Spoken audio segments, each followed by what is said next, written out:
अस्सलामु अलैकुम वरहमतुल्लाहि वबरकातुह। Class 9 chapter number 2 chemical combination.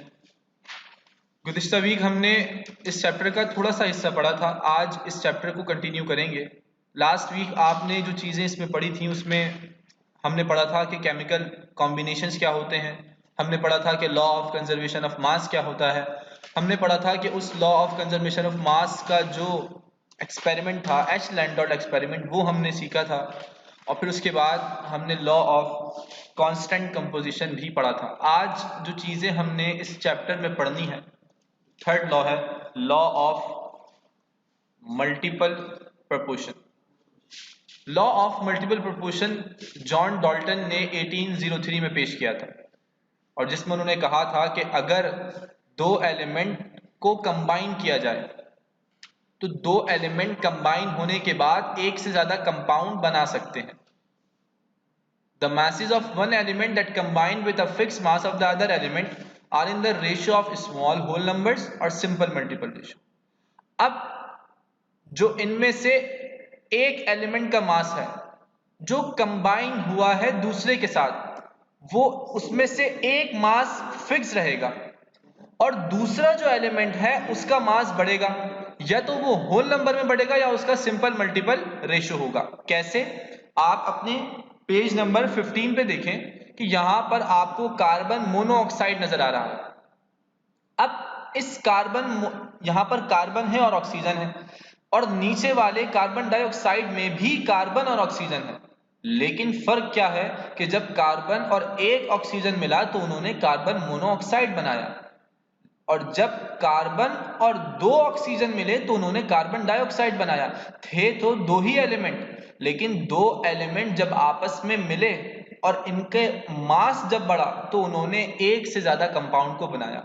अब आप यहां देखें कि कार्बन का मास सेम रहा, यहां पर भी 12 और यहां पर भी 12, लेकिन मास ऑफ ऑक्सीजन यहां पर 16 और यहां पर 32। क्यों?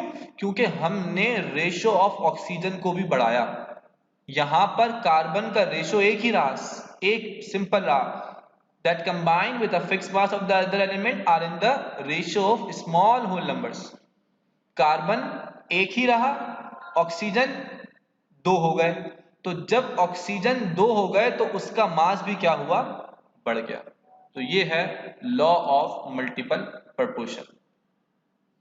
नेक्स्ट है हमारे पास लॉ ऑफ रेसिप्रोकल प्रोपोर्शन, जो कि रिचर्ड ने 1792 94 तक इस पे काम किया और स्टेटमेंट दी। स्टेटमेंट क्या थी? When two different elements separately combine with the fixed mass of the third element, the proportion in which they combine with one another shall be either in the same ratio or simple multiple of it। आप इसकी example page number 16 में देखें तो आपको आसानी से समझ आएगा। यहां पर देखें लिखा है when two elements carbon and oxygen separately combine with H, यानी जब कार्बन और ऑक्सीजन को कंबाइन किया गया, किसके साथ? हाइड्रोजन के साथ, to form methane and water H2O। अब आप यहां देखें, जब डिफरेंट एलिमेंट्स सेपरेटली कंबाइन हुए fix mass of third element, carbon और ऑक्सीजन, पहले कार्बन कंबाइन हुआ हाइड्रोजन के साथ जो कि उसने मीथेन बनाया, फिर ऑक्सीजन कंबाइन हुआ हाइड्रोजन के साथ तो उसने क्या बनाया? H2O बनाया। It is very clear that in methane 3 gram of carbon combined with 1 gram of hydrogen, and in water 8 gram of oxygen combined with the same fixed mass।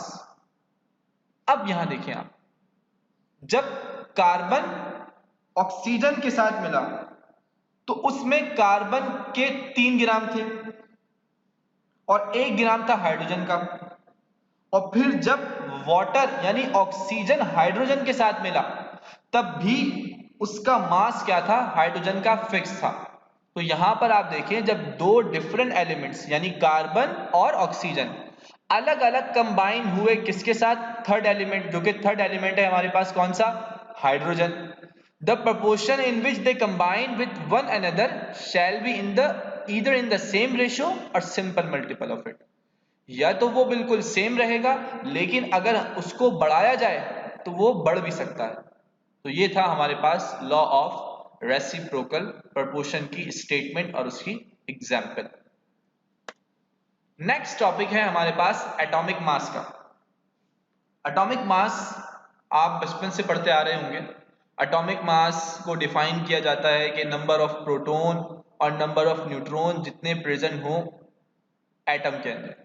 असल में बात यह है कि जब एटम के मास को जानना चाहा तो एटम का मास इतना ज्यादा छोटा था कि उसको काउंट करना बहुत मुश्किल हो रहा था।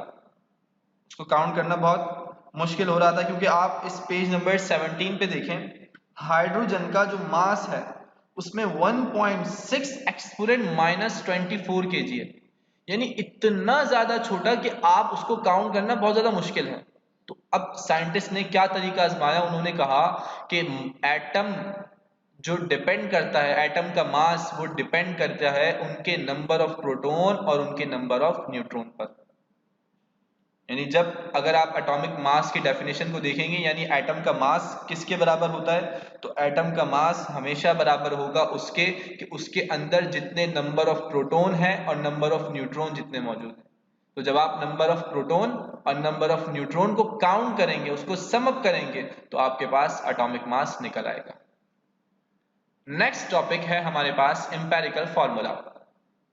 एम्पिरिकल फॉर्मूला क्या है? A formula that gives only the relative number of each type of atoms present in a molecule। वो फॉर्मूला जो सिर्फ एटम में मौजूद मॉलिक्यूल्स के नंबर्स को जाहिर करे। एटम्स में, यानी मिसाल के तौर पर आप यहां एग्जाम्पल से इसको समझें। देखिए यहां पर ग्लूकोज का मास है C6H12O6। अब इसमें जो रेशो पाई गई वो क्या थी? कार्बन की थी, हाइड्रोजन की थी और ऑक्सीजन की थी। कितनी कितनी कि कार्बन 6 मौजूद है, हाइड्रोजन 12 मौजूद है और ऑक्सीजन 6 मौजूद है। अब जब इसकी रेशो को निकाला जाएगा तो बजाहिर अगर 6 से देखा जाए तो कार्बन 1 और हाइड्रोजन इसके डबल हो गए। तो जब हाइड्रोजन इसके डबल हो गए तो वो बराबर हो गए 2 के, और फिर ऑक्सीजन को 6, यानी हमने 6 को लिया 1 एक, तो कार्बन 1। अब 12 जो हाइड्रोजन है उसमें 6 तो 1 है, लेकिन चूंकि हाइड्रोजन 12 है तो 6 और 6 12, 1 और 1 2, तो हाइड्रोजन कितने हो गए? 2। ऑक्सीजन 6 थे तो हमने 6 को लिया था 1, तो यहां पर ये 1 आ गया। तो ऐसे ही अगर इसका एम्पेरिकल फॉर्मूला निकालेंगे ग्लूकोज का तो वो क्या निकलेगा? C यहां पर 1, जब कुछ नहीं होता तो 1 होता है, 1H2O।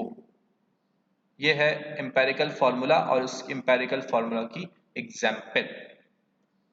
नेक्स्ट टॉपिक हमारे पास है मॉलिक्यूलर फॉर्मूला मास।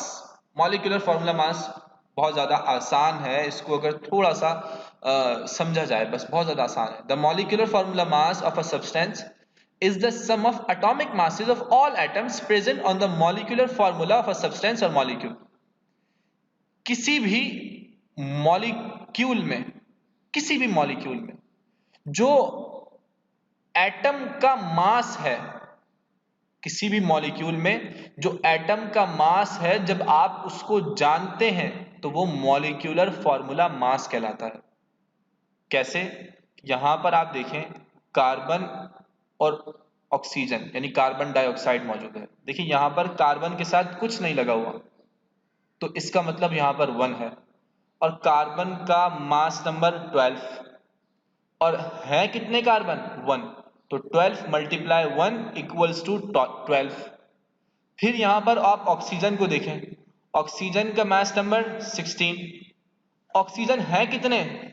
2, तो मल्टीप्लाई बाय 2 इक्वल्स टू 16 2 जा 32। तो जब इसको सम अप करा, 12 प्लस 32 करा, तो आपके पास कार्बन डाइऑक्साइड का मॉलिक्यूलर फार्मूला मास क्या आया? 44। इसकी एग्जाम्पल एक और आप देखें पेज नंबर 19 में, ओजोन की। इस ओजोन की एग्जाम्पल में देखें कि ऑक्सीजन यहां पर 3 है, तो अगर इसका हमें मॉलिक्यूलर फॉर्मूला मास निकालना है तो कैसे निकालेंगे? ऑक्सीजन का मास नंबर 16, ऑक्सीजन है कितने? 3, तो 16 मल्टीप्लाई बाय 3, तो जो आंसर आपके पास आएगा वो उसका मॉलिक्यूलर फॉर्मूला मास आएगा। ऐसे ही बहुत सी एग्जांपल्स हैं जो आप इस अपनी बुक से देखकर कर सकते हैं। उम्मीद करता हूँ आपको ये तमाम चीज़ें समझ आई होंगी। अगर इसमें कोई सवाल हो, कोई बात समझ ना आई हो, तो वो आप हमसे कमेंट सेक्शन में पूछ सकते हैं। और जो असाइनमेंट आपको मिले, क्योंकि बहुत ज़्यादा इम्पॉर्टेंट चैप्टर है इस केमिस्ट्री के हवाले से, तो इसको क्लियर करें। और जो बात फिर कह रहा हूँ, जो बात समझ ना आए तो वो आप हमसे ज़रूर पूछें। अपना ख्याल रखें। अस्सलामु अलैकुम व रहमतुल्लाहि व बरकातुहू।